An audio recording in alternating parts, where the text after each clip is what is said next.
Hello everyone, welcome to Golden Gleam Academy. Golden Gleam Academy में आप सबका स्वागत है।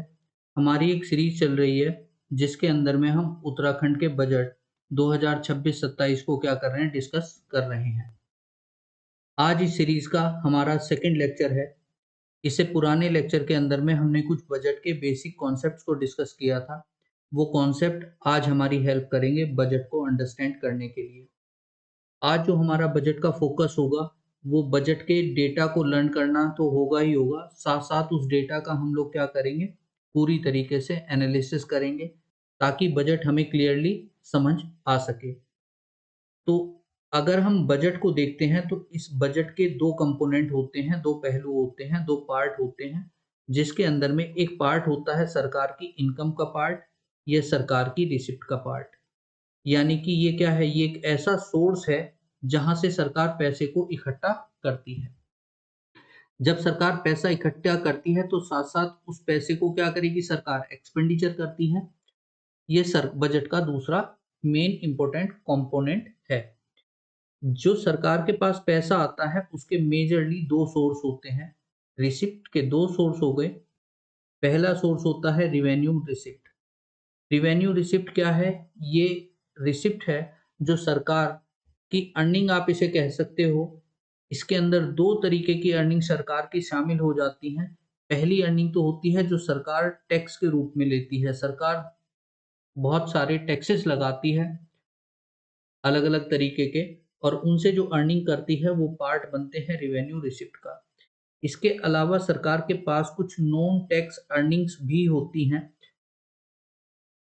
जैसे सरकार फाइन चार्ज करती है, बहुत सारी सर्विस देती है तो उसके लिए फीस भी चार्ज करती है। वो सभी क्या है, सरकार की अर्निंग तो है लेकिन वो टैक्स के रूप में नहीं है, तो नॉन टैक्स अर्निंग हम उन्हें कह देते हैं। ये भी सरकार का सोर्स बन करके आती है। तो जो सरकार की रिवेन्यू रिसिप्ट है, टैक्स रिवेन्यूज और प्लस नॉन टैक्स रिवेन्यू, अगर हम इन्हें जोड़ देते हैं तो ये बनती है रिवेन्यू रिसिप्ट। रिवेन्यू रिसिप्ट के अलावा एक और इस तरीके की रिसिप्ट सरकार के पास आती है, उन्हें बोला जाता है कैपिटल रिसिप्ट। कैपिटल रिसिप्ट ये क्या है? अब रिसिप्ट से वर्ड क्लियर है कि सरकार के पास पैसा आ रहा होगा। ये जो पैसा आने का सोर्स है, सरकार की अर्निंग तो नहीं होता, बल्कि ये क्या होता है, सरकार अगर अपनी किसी संपत्ति को सेल कर देती है, एसेट को सेल करेगी, सरकार के पास पैसा आएगा, लेकिन वो सरकार की इनकम नहीं होगी, तो किस रिसिप्ट में आएगा, उसे हम कैपिटल रिसिप्ट बोलते हैं। इसके अलावा सरकार अगर क्या करती है, बोरोइंग करती है। बोरोइंग से मतलब क्या है? बोरोइंग से मतलब ये है कि सरकार अगर पैसा उधार लेती है, लोन लेती है, पब्लिक से लोन ले, आरबीआई से लोन ले, किसी भी तरीके से सरकार अगर बोरो करती है पैसा, तो भी पैसा सरकार को मिलता है। और सरकार को मिलता है तो वो अर्निंग नहीं है, क्योंकि उसे क्या करना है, पे करना है ये पैसा। इसीलिए ये किसका पार्ट बनता है, कैपिटल रिसिप्ट का पार्ट बनता है। अगर हम कैपिटल रिसिप्ट और रिवेन्यू रिसिप्ट दोनों को ऐड कर देते हैं तो हमें क्या मिल जाती है, टोटल रिसिप्ट मिल जाती है। तो यही बजट का एक इंपॉर्टेंट कंपोनेंट है, हम देखेंगे। बाकी सभी बजट के साथ साथ चीजें बताऊंगा। अब सरकार का पार्ट क्या होता है, एक्सपेंडिचर। यानी कि सरकार ने जो पैसा लिया है उसे सरकार खर्च करेगी। उसी तरीके से जैसे कैपिटल रिसिप्ट और रिवेन्यू रिसिप्ट थी, उसी तरीके से सरकार के कुछ ऐसे खर्चे होंगे जो रिवेन्यू एक्सपेंडिचर कहलाएंगे। जो रिवेन्यू एक्सपेंडिचर कहलाएंगे। रिवेन्यू एक्सपेंडिचर क्या है? ये सरकार के ऐसे खर्चे हैं जो रिवेन्यू इनकम को कमाने के लिए किए गए हैं। यानी कि आप ये समझिए कि इसके अंदर में सैलरी आएगी, सरकार के वेलफेयर एक्सपेंसेस आ जाते हैं, जो सरकार की सब्सिडी वगैरह देती है वो इसके अंदर आ जाएंगे। इसके अलावा सरकार के कुछ कैपिटल एक्सपेंडिचर भी होंगे। ये ऐसे एक्सपेंडिचर हैं जो सरकार करती है आज, लेकिन इनके बेनिफिट आपको क्या है, मोर देन 1 ईयर में देखने को मिलते हैं। एग्जाम्पल, सरकार ने रोड बनाई, कोई रोड का निर्माण कर दिया, हॉस्पिटल का निर्माण कर दिया, कोई ब्रिज बनाया, तो ये सभी एक्सपेंडिचर जो होंगे वो सारे कैपिटल एक्सपेंडिचर के रूप में आएंगे। क्योंकि सरकार क्या कर रही है, इनसे सरकार अपनी एसेट क्रिएट कर रही है, संपत्ति क्रिएट कर रही है, जो बाद में आप क्या होगी, सरकार को बेनिफिट देगी। रिवेन्यू एक्सपेंडिचर ऐसे एक्सपेंडिचर होते हैं जो सरकार ने खर्चे तो किए हैं लेकिन सरकार की कोई एसेट क्रिएट नहीं हुई है। ये सभी एक्सपेंडिचर रिवेन्यू एक्सपेंडिचर के रूप में देखे जाते हैं। जैसे आप सैलरी कह सकते हैं, पेंशन कह सकते हैं, सब्सिडीज भी इसी के अंदर आ जाएंगी और इसके अलावा जो भी गवर्नमेंट की वेलफेयर स्कीम्स हैं वो सभी रिवेन्यू एक्सपेंडिचर का पार्ट होते हैं।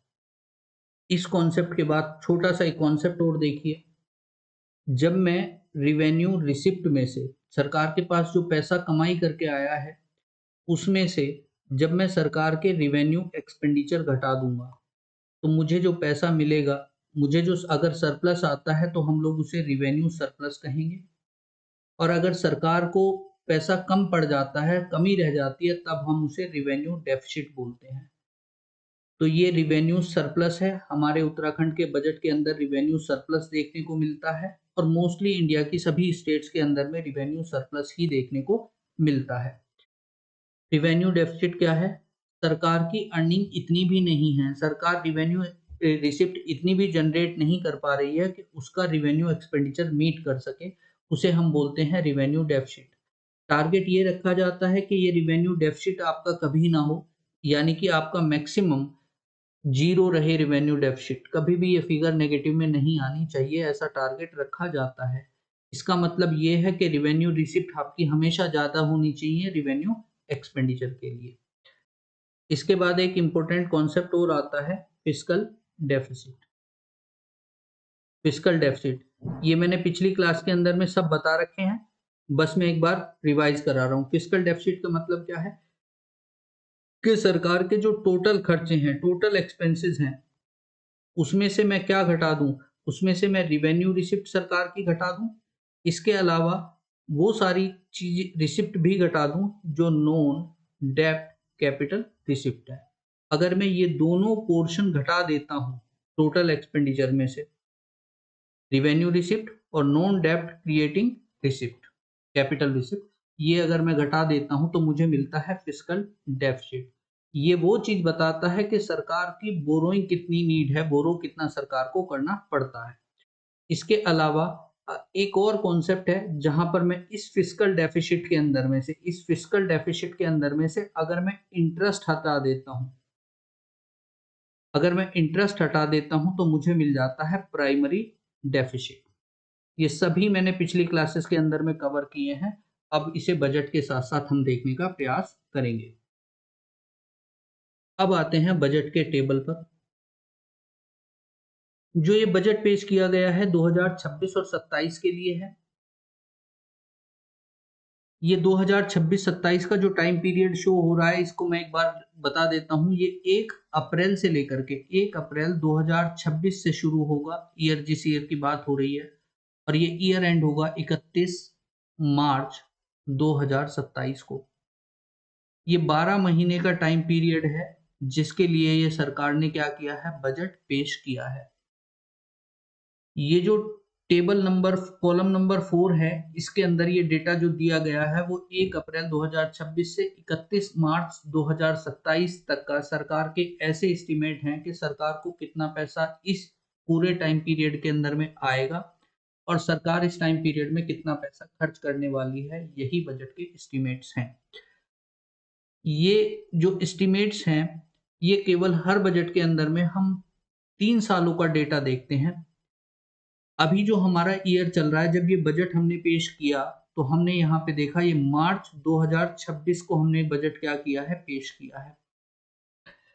मार्च 2026 में हम आने वाले साल के लिए, फ्यूचर ईयर के लिए, अगले साल के लिए जो अनुमान लगा रहे हैं रिसिप्ट और एक्सपेंडिचर का, वही क्या है, हमारा बजट एस्टीमेट्स है, जो हमें कौन से कॉलम में, इस कॉलम में देखने को मिलता है, कॉलम नंबर 4 इसके अंदर देखने को मिलता है। उसके बाद हमें कुछ डेटा दे रखा है, पिछले सालों के लिए भी एस्टीमेट दिए हैं। 2025 और 2025 और 26 के लिए हमें कुछ एस्टीमेट्स दिए गए हैं कॉलम नंबर 2 और कॉलम नंबर 3 के अंदर।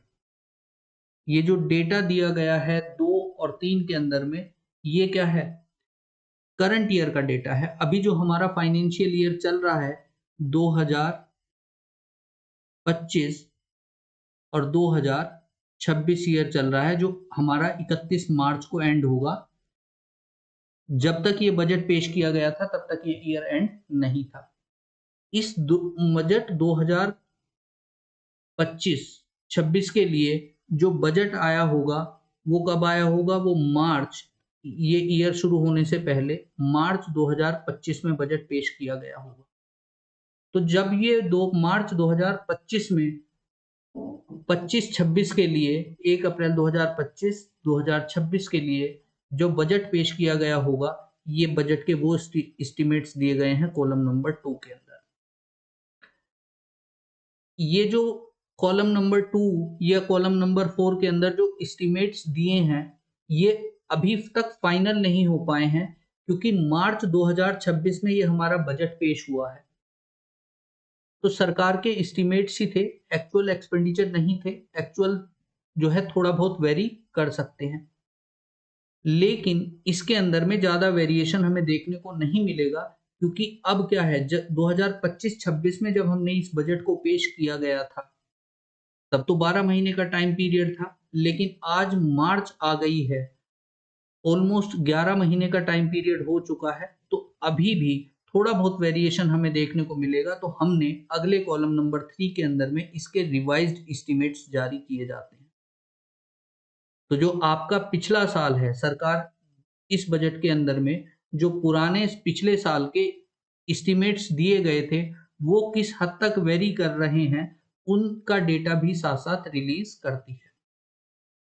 इसके अलावा जो आप एक्सपेंडिचर देखते हो, एक्चुअल ठीक है, डिटेल्स देखते हो 2024 और 25 की, क्योंकि 2024-25 अब पास आउट हो चुका है, कंप्लीटली जा चुका है। तो वहां पे हमें जो रियल रिसिप्ट हुई हैं, रियल एक्सपेंडिचर हुए हैं, सरकार को वो पता चल जाते हैं। तो सरकार उस डेटा को क्या करती है? रिलीज करती है। तो बजट के अंदर में 3 सालों का डेटा हमें देखने को मिलता है। एक तो जो कंप्लीटली एस्टिमेट्स होते हैं आने वाले साल के, प्रेजेंट ईयर जो चल रहा होता है, जिस साल बजट के अंदर पेश हुआ, उसके एस्टिमेट्स भी और उसके रिवाइज एस्टिमेट्स हमें देखने को मिलते हैं। उससे पिछले साल के हमें एक्चुअल जो है एक्चुअल आंकड़े देखने को मिलते हैं। तो बजट के अंदर में 3 सालों का डेटा पेश किया जाता है। ये एक इम्पोर्टेंट कॉन्सेप्ट था जो मैंने आपको बता दिया। एग्जाम रिलेटेड ये इम्पोर्टेंट नहीं है, लेकिन फिर भी हमें पता होना चाहिए, तो मैंने क्लियरली एक्सप्लेन कर दिया है। अब हम डेटा को लर्न करने की कोशिश करते हैं, समझने की कोशिश करते हैं। आप पूरा अपना फोकस कॉलम नंबर 1 पे रखिएगा और इसे कॉलम नंबर 5, इस पर आप पूरा फोकस रखिएगा। यही हमारे एग्जाम पॉइंट ऑफ व्यू से इम्पोर्टेंट है। हम डेटा को लर्न करने के साथ साथ एनालाइज भी करेंगे पूरी तरीके से। बजट को समझना हमारा मेन पर्पस है। जो बजट का एक पहले कॉलम में आपको देखने को मिलती है रेवेन्यू रिसिप्ट। रेवेन्यू रिसिप्ट सरकार की अर्निंग है जो सरकार को मिली है। दो कंपोनेंट इसके आते हैं। एक तो सरकार ने जो पैसा टैक्स रेवेन्यू के रूप में कमाया है वो इसके अंदर इंक्लूड है। दूसरा, सरकार ने जो पैसा नॉन टैक्स रेवेन्यू के रूप में कमाया है वो इसके अंदर में इंक्लूड है। ये जो नॉन यहाँ पर लिखा हुआ है ये गलती से टाइप हो गया है, तो आप इसे इग्नोर करेंगे। टैक्स रिवेन्यू के अंदर में, जैसा मैंने पहले भी बताया है, कि वो सारी सरकार की इनकम आएंगी जो सरकार को टैक्स के माध्यम से कलेक्ट हुई हैं, सरकार ने टैक्स लगाकर जिस इनकम को अर्न किया है। दूसरा, सरकार ने कुछ नॉन टैक्स रिवेन्यू भी सरकार के पास आए हैं, वो आपको इस कॉलम में देखने को मिलेंगे।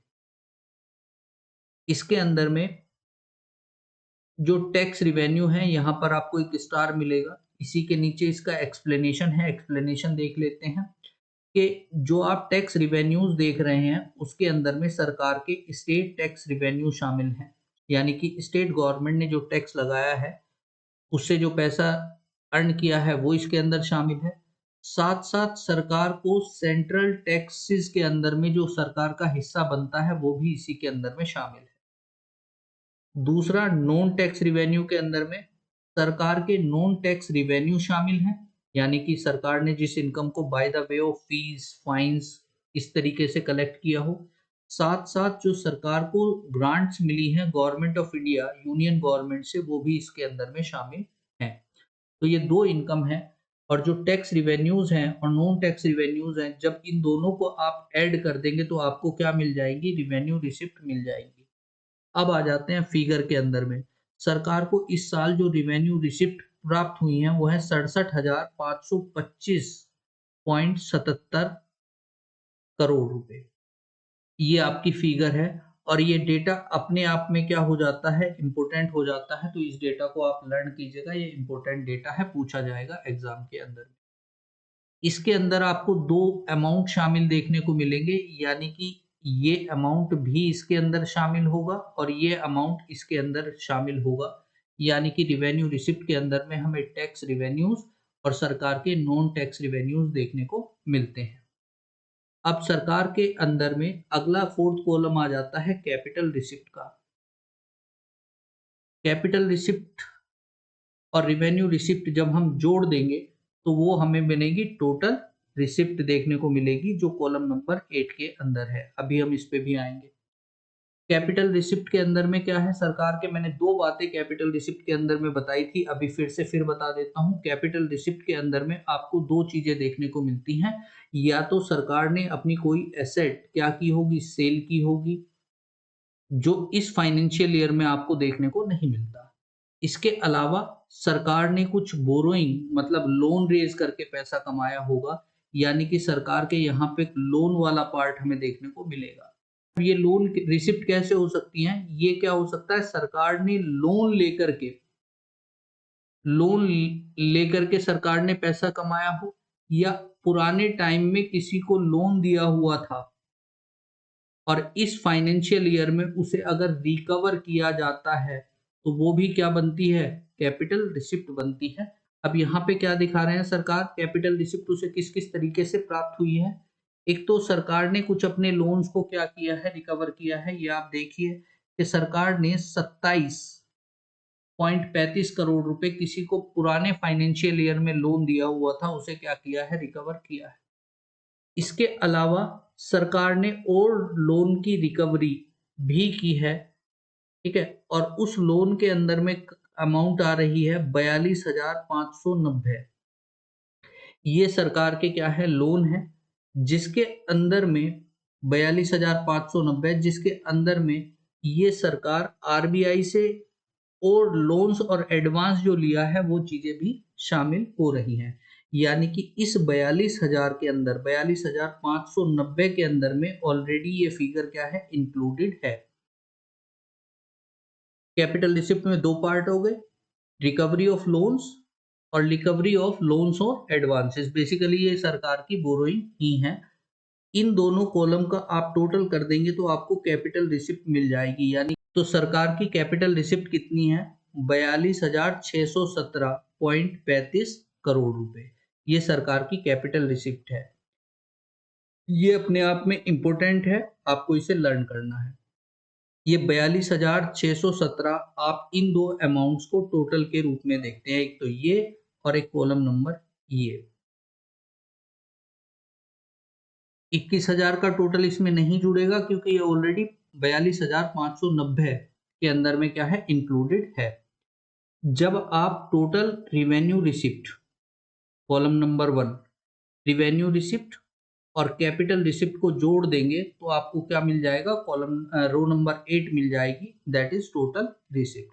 और टोटल रिसिप्ट हमारी कितनी आई हैं, 110,143.12। ये क्या है, हमारी टोटल रिसिप्ट। यानी कि सरकार इस पैसे को ऐसा अनुमान लगा रही है कि 1 अप्रैल 2026 और 27 के दौरान उसके पास 1,10,143 करोड़ रुपए क्या है, आने वाले हैं। ये ऐसा सरकार का अनुमान है। अब इसका सेकंड पार्ट हम लोग एक्सप्लेन करते हैं, सेकंड पार्ट को समझने की कोशिश करते हैं। वो पहला पार्ट आता है हमारा रिवेन्यू एक्सपेंडिचर का। रिवेन्यू एक्सपेंडिचर क्या है, ये सरकार के वो खर्चे हैं जो सरकार को अपने एडमिनिस्ट्रेशन को रेगुलर तौर पर रन करने के लिए चाहिए। इसके अंदर में सैलरीज आती हैं, पेंशन्स आती हैं, सब्सिडीज आती हैं, और किसी भी तरीके की वेलफेयर स्कीम में जो पैसा सरकार खर्च कर रही होती है वो इसके अंदर में शामिल होगा। रिवेन्यू एक्सपेंडिचर सरकार ने कितने अर्न किए हैं, तो 64,989 करोड़ ये सरकार का क्या है, रिवेन्यू एक्सपेंडिचर है। ये इंपॉर्टेंट है, इसे भी आप ध्यान रखेंगे। इसके अलावा नेक्स्ट पार्ट है इंटरेस्ट पेमेंट का, 7929.40। ये क्या है, सरकार इस पैसे को इंटरेस्ट के रूप में दे रही है। इस फिगर को आप ध्यान रखिएगा, आगे हम यूज करेंगे जब हम रिवेन्यू डेफिसिट निकालेंगे। इस फिगर को आप यूज कीजिएगा जब हम कैलकुलेट करेंगे रिवेन्यू डेफिसिट, तो हम इस इंटरेस्ट की पेमेंट को क्या करेंगे, लेस करेंगे। उसके बाद आ जाता है रिवेन्यू एक्सपेंडिचर में, अगर मैं टोटल कैपिटल एक्सपेंडिचर ऐड करूंगा तो मुझे क्या मिलेगा, टोटल एक्सपेंडिचर मिलेंगे, जो हमें कहाँ दिखाए गए हैं, रो नंबर 16 के अंदर दिखाए गए हैं। ये टोटल सरकार के खर्चे हैं, जो क्या है, रिवेन्यू एक्सपेंडिचर और प्लस कैपिटल एक्सपेंडिचर। 9 प्लस 11 जो रो हैं उन्हें अगर ऐड करेंगे तो हमें टोटल एक्सपेंडिचर मिलेंगे।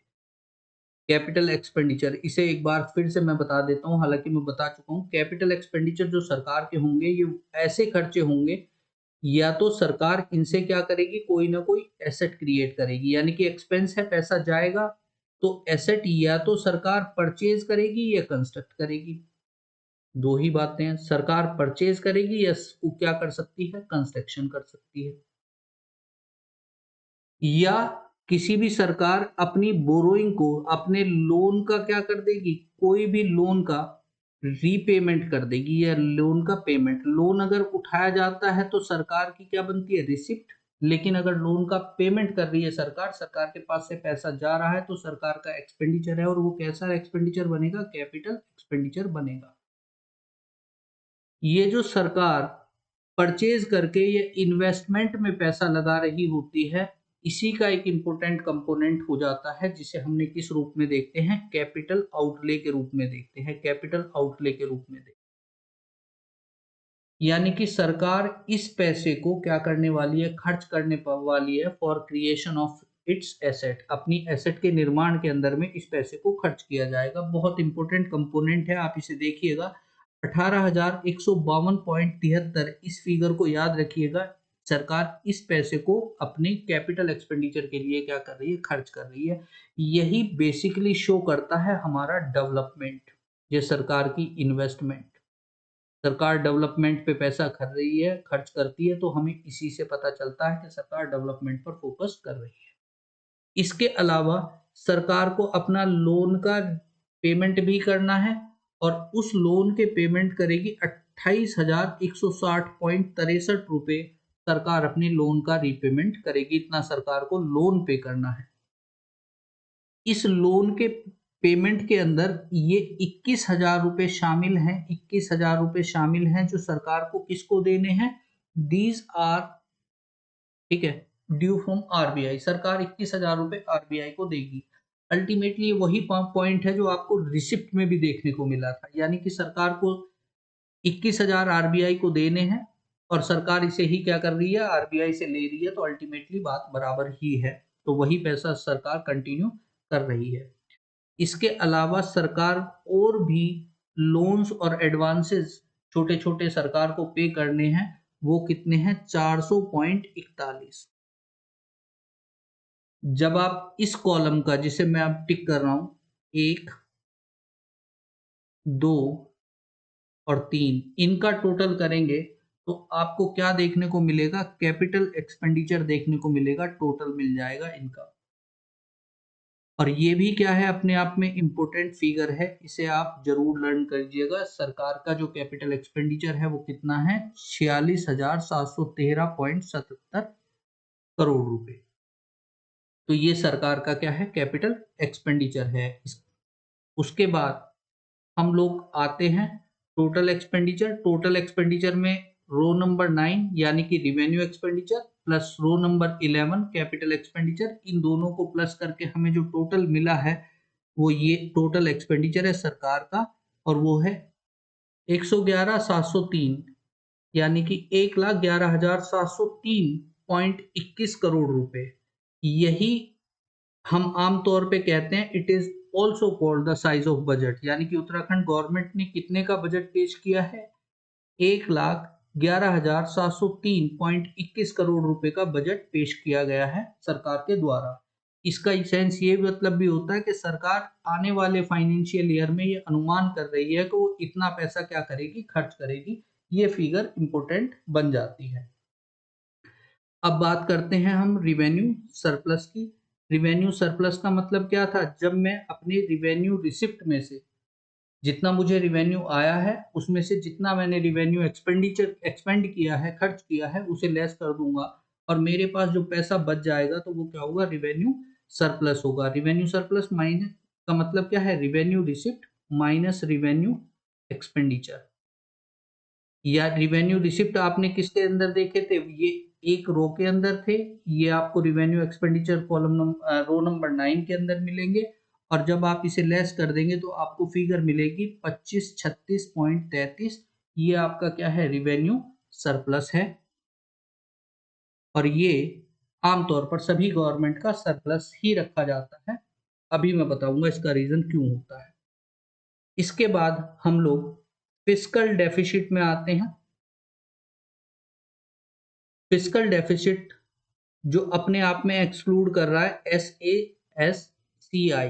अब पहले मैं ये बता देता हूँ SASCI का मतलब क्या है। SASCI का मतलब क्या है? Special assistance to states for capital investment. यानी ये ऐसी स्पेशल मदद होती है, स्पेशल असिस्टेंस होती है जो हमारी कौन सी गवर्नमेंट देती है? सेंट्रल गवर्नमेंट जिसे प्रोवाइड करती है स्टेट गवर्नमेंट को, ताकि स्टेट गवर्नमेंट इस पैसे को खर्च करके अपनी क्या कर सके? डेवलपमेंट के अंदर में यूज कर सके। इसके लिए असिस्टेंस की जाती है। तो इसके अंदर में ये पैसा शामिल नहीं है।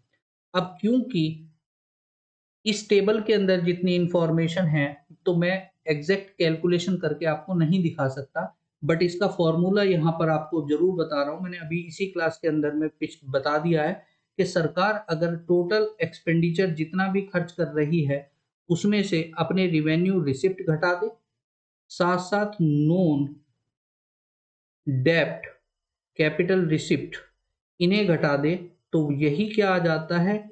यही उसकी क्या आ जाती है? फिस्कल डेफिसिट हो आ जाता है, जिसे हम लोग कहते हैं कि जो borrowing needs of the government. यानी कि ये क्या है? सरकार की बोरोइंग नीड है। सरकार को जो एक्स्ट्रा पैसा खर्च करना है वो सरकार इतना पैसा बोरो करके लोन के रूप में लेने वाली है। इसी अगर ये देखते हैं तो 12,579.70 आप इसे देख लीजिएगा। एग्जाम के अंदर में ये भी पॉइंट क्या होता है? इंपॉर्टेंट होता है। इसके अलावा प्राइमरी डेफिसिट जब हम कैलकुलेट करते हैं तो इसी फिस्कल डेफिसिट, जो हमारा फिस्कल डेफिसिट है, बोरोइंग नीड्स जो है, इसमें से कुछ इंटरेस्ट का कंपोनेंट अगर मैं लेस कर दूं, जो मुझे इंटरेस्ट देना है, तो मेरा क्या आ जाता है? प्राइमरी डेफिसिट आ जाता है, जो 45.50 करोड़ रुपीस है। सरकार का ये प्राइमरी डेफिसिट है। अब इसके अंदर में अगर किसी को कोई टेबल के अंदर कोई प्रॉब्लम हो तो वो कमेंट बॉक्स में मुझसे पूछ सकता है। मैंने अपनी तरफ से पूरी तरीके से टेबल को समझाने की कोशिश की है। आज के लिए है इतना ही। Hope you will like the session. That is all for the day. Take care, bye bye, good day.